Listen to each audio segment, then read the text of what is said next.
તો જય માતાજી મિત્રો, અમે તુંગનાથ પહોંચી ગયા છે. અમે તમને બતાવીશું તુંગનાથમાં મંદિરના દર્શન કરાવીશું, ચંદ્રશિલાના દર્શન કરાવીશું અને રસ્તામાં જે આવતું છે એ બતાવીશું, તમને વેધર બતાવીશું. બરાબર? તો અમે ખરેખર તુંગનાથની ચઢાઈ ઘોડા ઉપર કરવાના છે, કારણ કે અમે કેદારનાથ ઉપર ચડીને આવ્યા એટલે અમને પગે જોર વીતતું હતું, એટલે અમે ઘોડા ઉપર ચડવાનો નિર્ણય કર્યો બધા ભાઈબંધોએ. એટલે તમે જુઓ, ખાલી રસ્તાના નજારા જુઓ અને તમને બતાવીશું કે આગળ કેવા રસ્તા આવે છે. તો જુઓ ખાલી મિત્રો, તમારે અહીંયાનો સનરાઈઝ જોવો હોય તો તમારે ખરેખર સવારે વહેલા ચડવાનું ચાલુ કરવું પડે, એટલે તમારે ત્યાંથી એકદમ જોરદાર સનરાઈઝ જોવા મળે છે.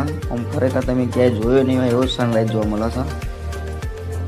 તો અમે ઘોડા ઉપર બેઠા હતા એટલે થોડું સાચવીને બેઠા હતા, થોડી ક્લિપો વિડીયો ઓછા બનાવ્યા છે. બરાબર? તો તમને થોડી ક્લિપો બતાવીશું અમે. તો અમે સિરિયસ થઈને પછી અમે આ ઘોડાવાળા ભાઈ કે